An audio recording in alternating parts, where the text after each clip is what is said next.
Hello everyone, welcome back to RK study. दोस्तों, आज के सेशन में जो कि बेसिक इलेक्ट्रिकल की सीरीज़ चल रही है उसका पार्ट 4 है। इससे पहले ऑलरेडी इसमें 3 पार्ट बना चुका हूं, तो अगर आप लोग उस सेशन को नहीं देखे होंगे तो पहले उस सेशन को देख लीजिएगा। आज के इस वीडियो में super conductivity, value of resistivity means के बहुत सारे मटेरियल रहेंगे जिनकी रेजिस्टिविटी को हम देखेंगे कि हाँ उस मटेरियल की रेजिस्टिविटी क्या होती है। फिर थेवेनिन थ्योरम के बारे में पढ़ेंगे जो कि नेटवर्क से संबंधित है, और नॉर्टन थ्योरम के बारे में पढ़ेंगे कि थेवेनिन थ्योरम क्या है और नॉर्टन थ्योरम क्या है। तो चलिए बिना किसी देरी की आज की सेशन की शुरुआत करते हैं। सबसे पहले देखते हैं सुपर कंडक्टिविटी के बारे में कि सुपर कंडक्टिविटी क्या होता है। देखिए डेफिनेशन दिया गया है कि at very minimum temperature means कि बहुत कम टेम्परेचर पे, बहुत ही कम तापमान पे some metals acquire zero electrical resistance. ठीक है, some metals acquire zero electrical resistance and zero magnetic induction, that condition is known as super conductivity. आप डिफिनीशन पे मत जाइए, बस अपने मन में ये सोचिए कि कम से कम तापमान, भले ही वो जीरो ही तापमान क्यों ना हो, कम से कम मीन्स क्या होता है, 0 हो, 1 हो, 1.5 हो, 2 हो, बस वहाँ पे क्या हो कि मेटल जो भी रहेगा या फिर जो भी कंडक्टर रहेगा उसकी इलेक्ट्रिकल रेजिस्टेंस या फिर उसकी रेजिस्टिविटी कितनी होनी चाहिए, 0 हो जाए, या फिर उसका मैग्नेटिक जो इंडक्शन है वो भी कितना हो जाए, 0 हो जाए। उसी कंडीशन को हम क्या कहेंगे, सुपर कंडक्टिविटी। देखिए उस मेटल की सबसे ज़्यादा कंडक्टिविटी होगी जिसकी रेजिस्टिविटी सबसे कम होगी, क्योंकि कंडक्टिविटी रेजिस्टिविटी के क्या होता है, व्युत्क्रमानुपाती होता है, इन्वर्सली प्रोपोर्शनल होता है। इतना क्लियर है। सुपर कंडक्टिविटी का मतलब क्या हुआ कि कंडक्टिविटी का बेस्ट वर्जन मीन्स कि सुपर या फिर सुपेरियर। तो यहाँ पे क्या होना चाहिए, रेजिस्टिविटी एकदम 0 के बराबर होना चाहिए, तभी उसको हम क्या कहेंगे, सुपर कंडक्टिविटी। अब कुछ मटेरियल हैं जो कि एग्जाम्पल में दिया गया है सुपर कंडक्टिविटी के, जैसे क्या हो गया, जिंक हो गया, मरकरी हो गया, कैडमियम हो गया एंड लीड हो गया। ये सभी क्या हैं, सुपर कंडक्टिंग मटेरियल हैं। कभी कभी मरकरी के बारे में पूछ लेता है कि मरकरी एक प्रकार का क्या है, मेटल है जो कि लिक्विड स्टेट में पाया जाता है। कभी कभी ऐसे घुमा के पूछ लेता है कि वह मेटल का नाम बताइए जो कि लिक्विड स्टेट में पाया जाता है, तो वो मरकरी, जिसका सिंबल क्या होता है, Hg। तो नेक्स्ट आता है कि super conductivity alloys and compounds. कुछ सुपर कंडक्टिविटी एलॉय भी हैं, मीन्स कि एलॉय मीन्स क्या होता है कि 2 या 2 से अधिक वस्तुओं से मिलकर जो बनते हैं उसको एलॉय बोलते हैं, या फिर 2 मेटल से जुड़ के जो बनते हैं, जो दो धातु से जो मिल के बनते हैं उसको भी क्या कहते हैं, एलॉय बोलते हैं। और कंपाउंड का भी मतलब क्या हुआ, मिक्सचर ऑफ 2 और मोर कंपोनेंट्स। ठीक, तो इसमें दिया गया है CuS, PbAu, Au मीन्स क्या होता है, सिल्वर, और SnSb एंड NbB। तो आप इस कंपाउंड का नाम को ध्यान पे रखिएगा। तो ये क्या रहा, सुपर कंडक्टिविटी के एलॉय एंड कंपाउंड्स। नेक्स्ट देखते हैं the property of super conductivity will disappear when. इसमें दिया गया है कि जो सुपर कंडक्टिविटी की प्रॉपर्टी है वह उस टाइम पे ख़त्म होगी जब, सबसे पहले दिया गया है कि a strong magnetic field or current density is employed. जब भी एक स्ट्रॉन्ग मैग्नेटिक फील्ड या फिर करेंट डेंसिटी एम्प्लॉय किया जाएगा, जब सर्किट में इंट्रोड्यूस किया जाएगा, तो उस टाइम पे क्या होगा, सुपर कंडक्टिविटी ख़त्म हो जाएगी। बस सिंपल सा समझिए कि स्ट्रॉन्ग मैग्नेटिक फील्ड जब भी यूज होगा तो सुपर कंडक्टिविटी का जो प्रॉपर्टी है वो कम हो जाएगा या फिर ख़त्म हो जाएगा। दूसरा पॉइंट आता है कि the temperature of the material is raised above it's critical temperature. देखिए यहाँ पे बहुत ही समझने वाली बात है कि the temperature of the material is raised above it's critical temperature. वह कंडक्टिव सर्किट में, वह सर्किट में जहाँ पे टेम्परेचर को क्या किया जाएगा, बढ़ाया जाएगा। मैं स्टार्टिंग में बताया था कि जितने भी मेटल्स होते हैं या फिर जितने भी कंडक्टर होते हैं वह positive temperature coefficient of resistance होते हैं। ठीक है, positive temperature coefficient of resistance होते हैं, कहने का मतलब ये है कि जब तापमान को बढ़ा दिया जाएगा तो रेजिस्टेंस भी क्या हो जाएगा, बढ़ जाएगा। लेकिन जब रेजिस्टेंस बढ़ेगा तो कहीं ना कहीं क्या होगा, कंडक्टिविटी वहाँ पे कमी आएगी। और सुपर कंडक्टिविटी का यही प्रॉपर्टी रहा है कि कंडक्टिविटी बहुत ही अच्छी होनी चाहिए, ये मीन्स कि ज़्यादा होनी चाहिए, और रेजिस्टिविटी 0 के बराबर होनी चाहिए। तो यहाँ पे कहीं ना कहीं जब टेम्परेचर बढ़ेगा तो सुपर कंडक्टिविटी की प्रॉपर्टी क्या हो जाएगी, ख़त्म हो जाएगी। नेक्स्ट आता है थेवेनिन थ्योरम, जो कि मोस्ट इम्पॉर्टेंट है बेसिक इलेक्ट्रिकल में टॉपिक, थेवेनिन थ्योरम। सबसे पहले थ्योरम को समझ लेते हैं, फिर इससे संबंधित आगे आने वाले सेशन में एग्जाम्पल करेंगे, या फिर जब MCQ सेशन आएगा उस टाइम भी इससे संबंधित, नेटवर्क से संबंधित एग्जाम्पल को देखेंगे। सबसे पहले समझ लेते हैं कि क्या होता है Thevenin theorem. Any active network converted into a single equivalent voltage source and single equivalent resistance and both are connected in series circuit. Thevenin theorem का सिंपल सा कहने का मतलब है कि ये जो येलो वाले पार्ट आप देख रहे हैं, इसी को समझाया गया है कि any active network converted into single equivalent voltage source, यहाँ पे ये क्या रहा, voltage source, and single equivalent resistance, RTH क्या रहा, थेवेनिन रेजिस्टेंस, और VTH क्या रहा, थेवेनिन वोल्टेज। ये दोनों क्या रह जाएंगे, सीरीज में कनेक्ट हो जाएंगे। देखिए दोनों सीरीज में क्या है, कनेक्टेड हैं। तो ये थ्योरम कौन सा रहा, थेवेनिन थ्योरम। इसी में देखिए आगे दिया गया है RL जो कि लोड रेजिस्टेंस है। ये बहुत ही इंपॉर्टेंट है। जब भी हम RTH या फिर RL ज्ञात करते हैं तो वहाँ पे हम क्या कर देते हैं, RL को VTH को शॉर्ट कर देते हैं, और कोई करंट सर्किट रहता है तो उसको हम क्या कर देते हैं, ओपन सर्किट कर देते हैं, और वहाँ से हम वैल्यू निकाल लेते हैं RTH एंड RL के। फिर नेक्स्ट देखते हैं, इसी में फार्मूला इसका है IL, कि जब हम IL की वैल्यू निकालेंगे तो क्या होगा, देखिए IL अभी भूल जाइए 2 मिनट के लिए। I मीन्स क्या होता है, करेंट। ओम्स लॉ यूज कीजिए आप। I मीन्स क्या होता है, V/R। तो इस सर्किट में V क्या है, VTH है, और R क्या है, RTH प्लस RL, क्योंकि सीरीज में 2 रेजिस्टेंस यूज हुए हैं, एक RTH है और एक RL है। तो IL क्या हो जाएगा, आसानी से ज्ञात कर सकते हैं। देखिए यहाँ पे इंडिकेट भी किया गया है कि VTH एक थेवेनिन इक्विवेलेंट वोल्टेज है या फिर ओपन सर्किट वोल्टेज है, और RTH क्या है, थेवेनिन रेजिस्टेंस है या फिर थेवेनिन इक्विवेलेंट रेजिस्टेंस है। क्लियर है। नेक्स्ट आता है Norton theorem. Norton theorem just Thevenin से थोड़ा सा अपोजिट है।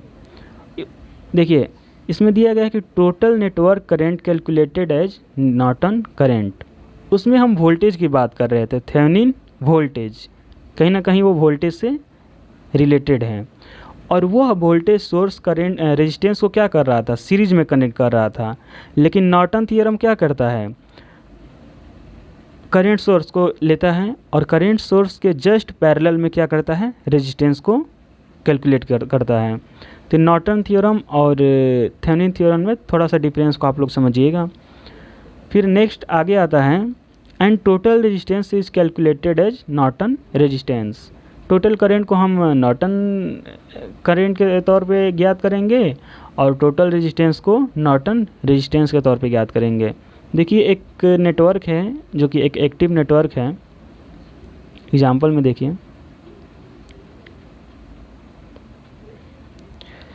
यहाँ पे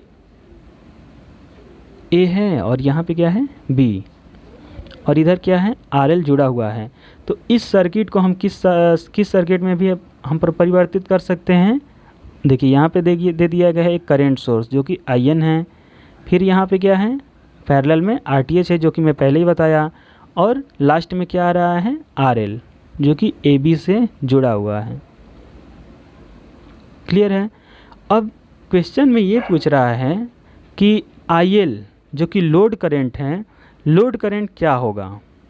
ठीक है, इस सर्किट में लोड करंट क्या होगा। तो देखिए इजीली इसको देखते हैं। एक केस को यहाँ पे समझ लीजिए पहले, RTH is equal to RN, यहाँ जो RTH में यूज किया हूँ ना, जो थेवेनिन रेजिस्टेंस है उसी को हम क्या बोलते हैं, नॉर्टन रेजिस्टेंस भी बोलेंगे। तो यहाँ पे देखते हैं IL इजकल टू आ रहा है IN into RN upon RN plus RL, IN into RN upon RN plus RL। अब आपके मन में आ रहा होगा कि आखिर ये IN RN RL आया कहाँ से, इसको हम कैसे लिख लिए। तो मैं करेंट डिवीज़न रूल बताया था लास्ट वाले सेशन में, करेंट डिवीज़न रूल और वोल्टेज डिवीज़न रूल बताया था, दोनों रूल को बताया था। तो उस टाइम में क्या बताया था करेंट डिवीज़न रूल में, देखिए IL की वैल्यू निकालना है ना, तो IL की वैल्यू निकालने के लिए क्या करेंगे, टोटल करेंट। देखिए टोटल करेंट क्या है, IN है जो कि नॉर्टन करेंट है। फिर मैं बताया था कि उसके अपोजिट वाला रेजिस्टेंस की मल्टीप्लाई करते हैं। तो IL किसके अपोजिट में है, RTH के हैं, क्योंकि IL तो RL की तरफ जा रहा है, तो उसके अपोजिट में कौन सा रेजिस्टेंस आएगा, RTH आएगा। और हम नीचे जानते हैं कि RTH किसके बराबर है, RN के बराबर है। तो RTH लिखें या फिर RN लिखें, बात तो बिल्कुल सेम है। तो हम ऊपर क्या लिख दिए, RN ही लिख दिए। फिर उसके अपान में क्या मैं बोला था कि टोटल रेजिस्टेंस, जितने भी सर्किट में रेजिस्टेंस आएंगे सभी का क्या कर देंगे, सम कर देंगे। तो दो ही रेजिस्टेंस आ रहा है, एक RN आ रहा है और एक RL आ रहा है, तो दोनों का क्या कर देंगे, यहाँ पे सम कर देंगे। तो यहाँ पे क्या मिल जाएगा हमको, वैल्यू IL का। फिर RTH की वैल्यू अगर ज्ञात करना हो तो वही सिंपल सा ओम्स लॉ हम यूज करेंगे। R इजकल टू क्या होता है, V अपन I। तो ओपन सर्किट वोल्टेज जो कि V से डिनोट करेंगे और शॉर्ट सर्किट करंट जो कि I से डिनोट करेंगे। तो यहाँ से हम RTH की भी वैल्यू को ज्ञात कर सकते हैं। नेक्स्ट आता है कि इंटरनल रेजिस्टेंस, आप इसको नोट करके लिखिएगा, बहुत ही इंपॉर्टेंट है, बार बार एग्जामिनर इस क्वेश्चन से परेशान करता है कि internal resistance of ideal current should be infinity. क्या दिया गया है कि internal resistance of ideal current source means कि आदर्श करेंट मीन्स क्या हुआ, करेंट और स्रोत मीन्स कि आदर्श करेंट जो स्रोत है उसका जो इंटरनल रेजिस्टेंस होता है वो कितना होता है, अनंत रहता है।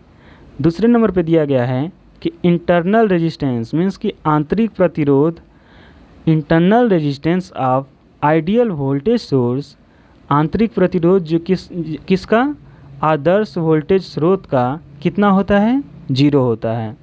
तो दोनों में कंफ्यूज नहीं होना है, एक में करेंट सोर्स की बात हुई है, एक में वोल्टेज सोर्स की बात हुई है, और दोनों ही केस में इंटरनल रेजिस्टेंस की बात हुई है। जब करंट पूछेगा तो आपको इन्फिनिटी बता देना है और वोल्टेज पूछेगा तो आपको 0 बता देना है। अब होगा कि बहुत कन्फ्यूजन आ रहा है सर इसको याद कैसे करें, तो देखिए यहाँ पे पूछा गया है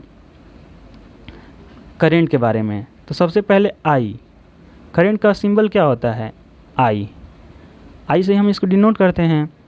और देखिए यहाँ पे आ रहा है वैल्यू लास्ट में इन्फिनिटी, I से इन्फिनिटी। तो जब आप करंट के लिए याद कर लिए इन्फिनिटी तो बचा दूसरा क्या, 0, जो कि वोल्टेज के लिए पूछेगा तो हम क्या बता देंगे, 0। तो आप सिंपली इस ट्रिक से भी याद कर सकते हैं। नेक्स्ट आता है कि solve this network by using Norton theorem. Norton theorem का प्रयोग करके इस थ्योरम को सॉल्व करना है, और ये क्वेश्चन आप लोग के लिए है। देखने में थोड़ा सा बड़ा दिख रहा होगा लेकिन इस क्वेश्चन में कुछ नहीं है, बहुत ही सिंपल है। मैं इसका ट्रिक बता दे रहा हूँ। इसमें सिंपली आपको पता है क्या करना है,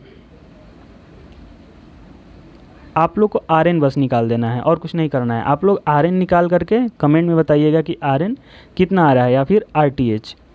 सिंपली इसमें देखा जाए तो ये दोनों क्या हो जाएंगे, सीरीज में हैं तो 24 हो जाएगा, और ये क्या है, 12 है। 24 और 12 किस में हो जाएंगे, पैरेलल में हो जाएंगे।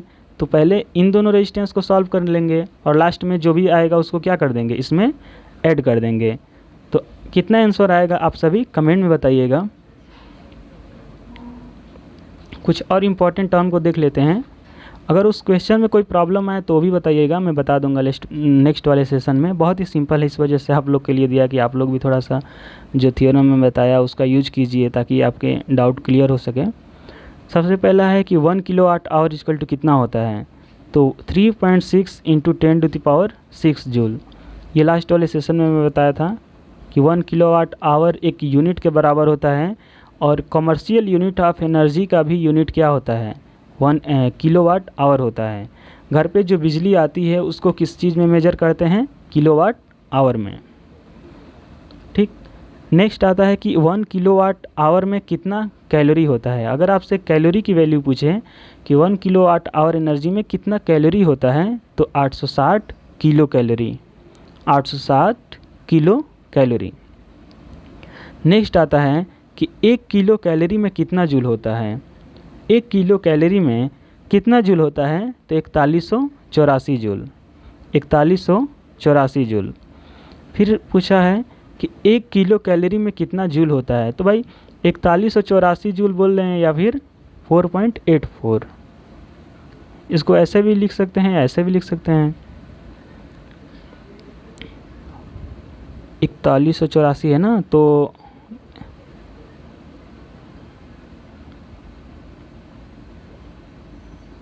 जूल, इसको 4.1 होना चाहिए, ठीक है, किलो जूल, 4.1 किलो जूल। तो आज के लिए बस इतना ही फ्रेंड्स, मिलते हैं नेक्स्ट सेशन में। आप लोग पूरे सेशन को ध्यान से, अगर कोई डाउट होगा तो फिर से एक बार देख लीजिएगा। जो इम्पोर्टेंट टर्म्स हैं उसको आप लोग नोट करते चलिएगा, एक नोट्स बनाते चलिए, शॉर्ट नोट्स, ताकि क्या हो सके जब भी कोई एग्ज़ाम आए तो आप आसानी से रिवाइज कर सकें। तो मिलते हैं नेक्स्ट सेशन में, तब तक के लिए बस इतना ही। Thank you everyone.